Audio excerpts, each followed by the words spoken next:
Hey, what is up, real estate agents? 2024 is fast approaching, and hopefully you are gearing up to have the best year you've ever had in real estate in 2024. If that's you, and I bet you are putting game plans together right now of how to get more listings in 2024. Hey, it's no secret 2023, 2022, low inventory throughout the nation.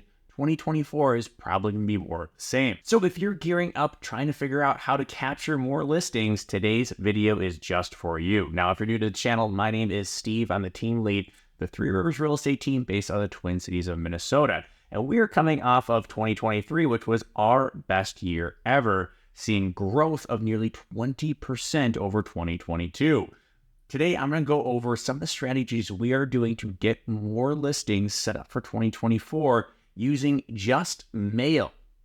That's right. I'm not going to talk about cold calling. I'm not going to talk about open houses, door knocking. Those are all great strategies. Today, I'm going to give you things you can do just using USPS, sending out mail to people to help generate more listings for you in 2024. So 2024 can be your best year ever. First and foremost, you cannot forget about your past clients. If you're a realtor, you've been in the business for a while, you've sold a few homes, there's a good chance somebody you sold to over the last couple of years is thinking about selling.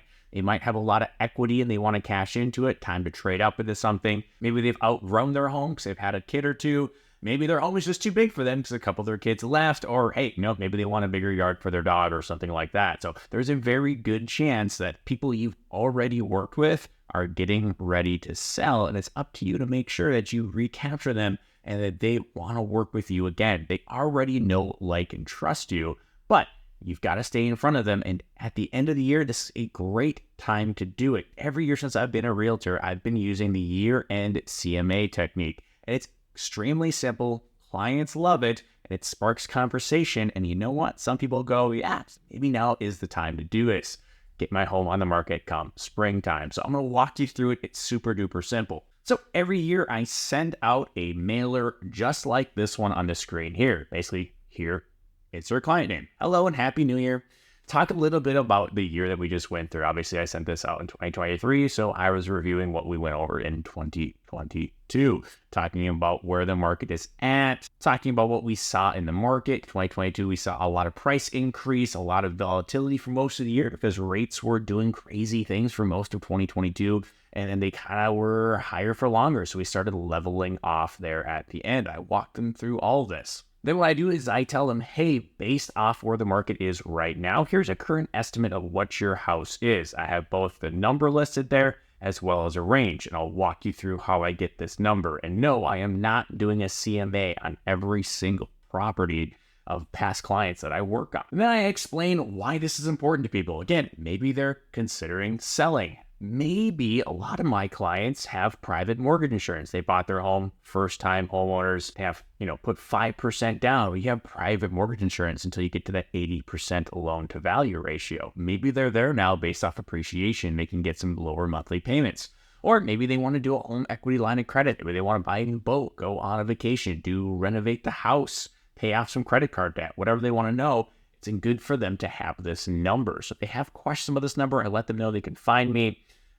Put my team logo on here. Sometimes I'll put my face on here, whatever it happens to be. Then on the bottom, I close it out with, hey, P.S. if you know anyone who may be considering a move, I'd be honored to help them if you send our way. So again, I'm not saying, hey, if you are thinking of moving, I want to provide value to my clients. And if it just so happens that, yeah, they're considering selling, hoping that they're going to come reach out to me first based off of this right here. Now, like I said, I am not doing a CMA every single time for every property that I've ever sold. I am using a very simple website, nar.rpr.com.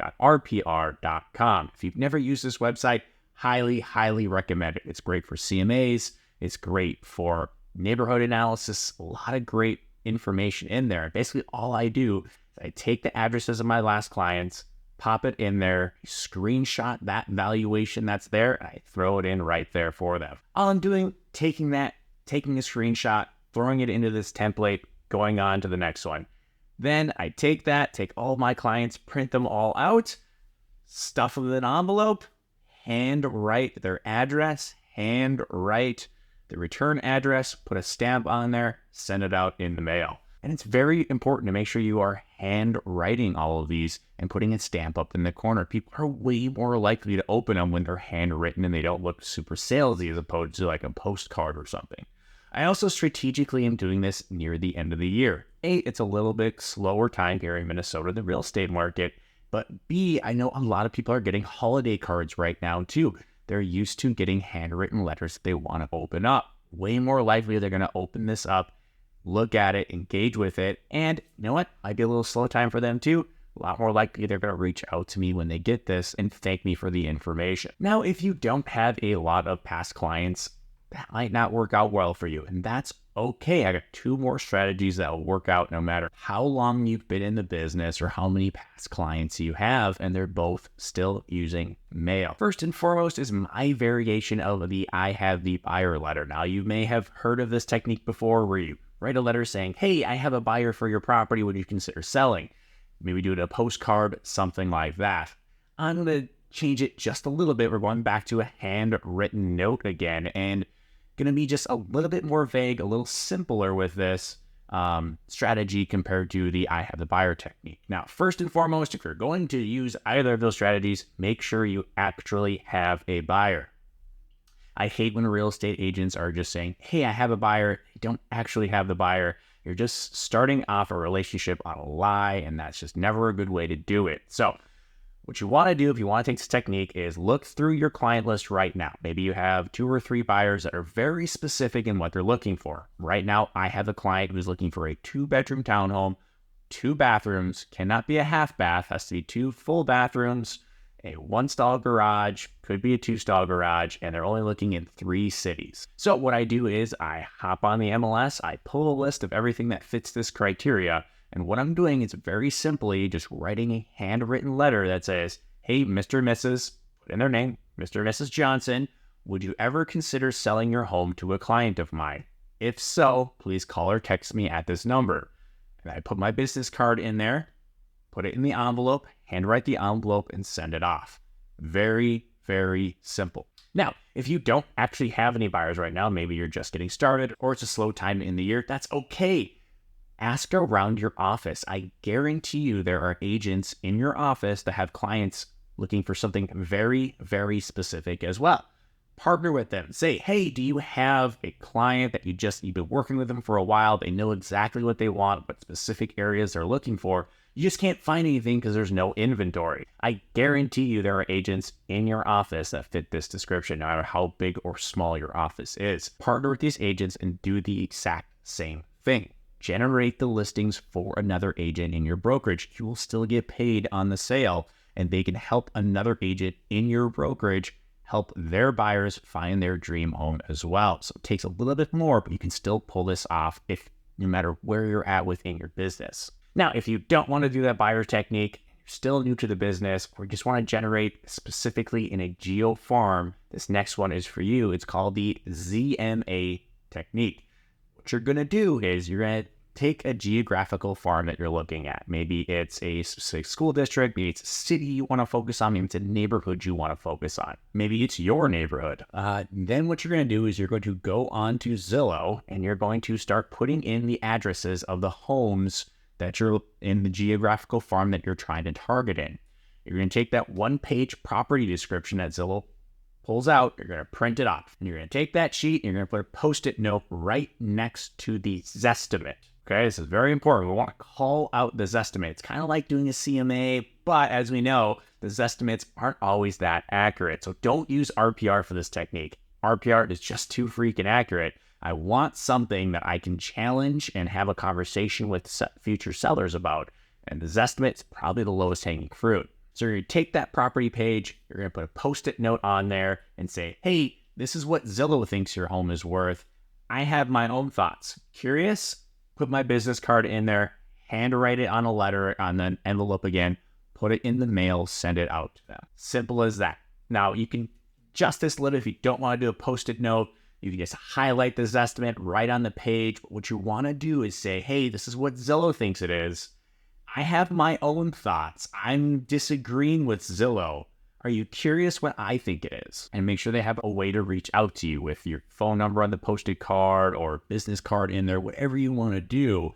This gets people thinking, and it challenges this notion that Zillow is, again, the end all be all. No, our clients are going on Zillow. We know a lot of people, our past clients, are also going on Zillow looking at their home prices. This works with past clients too. You can just simply screenshot it, text it to your clients and say, hey, I was just in your neighborhood thinking about your home. Here's what Zillow thinks your home is worth. Are you curious what my thoughts are? And you'd be surprised how many want to reach out and grab a cup of coffee or something like that, engage conversation with that. Now, if we go back to the I have a buyer or the ZMA technique, really encourage you to follow up these letters with phone calls as well. Just getting a random letter in the mail, somebody might look at it and say, hey, this is awesome, I need to talk to this person, discard it, and then you get lost in the shuffle and gets thrown out.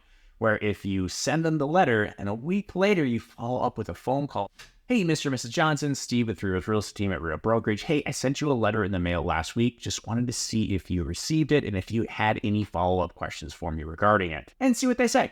Now, obviously, you need to make sure that they're not on the do not call list, all that good jazz, but it helps this so much more if you do follow up with a phone call as well, just to strike conversations with these potential sellers. You'd be surprised what they say. You might get a lot of, hey, don't call me, don't mail me, or you're gonna get a lot of, well, yeah, for the right price, I would consider, what valuation or what is your client looking to buy it for? And now you have a reason to go tour the property. Well, hey, I have no idea what your property looks like on the inside. I just know that it fits the 2-bath, 2-bedroom, 1-stall garage that my client is looking for. If you'd be interested, I'd be happy to tour the property, give you a valuation that I think is fair on the market, and I can pitch it to my client.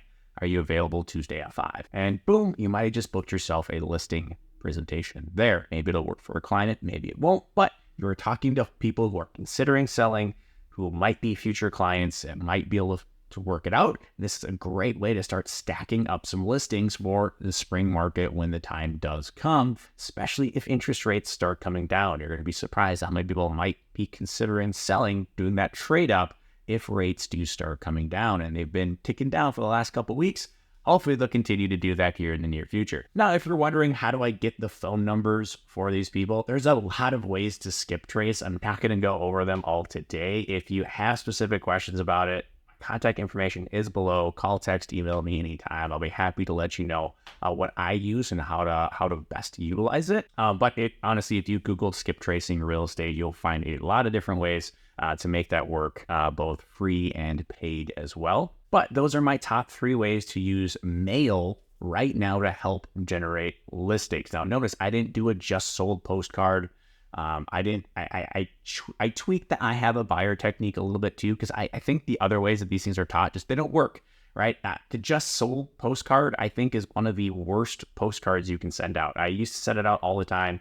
A, I just never got any responses. And B, I feel like postcards really, for the most part, don't work very well. They're too easy to throw away, too easy just to discard, and a lot of realtors are doing them. And unless you're consistently sending a postcard out and building a brand, I really I don't think the ROI is there. Now, I'm sure some of you are listening to this that have an amazing technique. I would love to have a conversation with you. Maybe my postcard game is just not very good, but handwritten letters that have intent and provide value have been working the best for me and my team. And I hope that they continue to come out. And I hope they can work for you too, no matter what market you're in, or what inventory you're in. Hopefully this can help you generate some leads and help turn 2024 into the best year of your real estate career.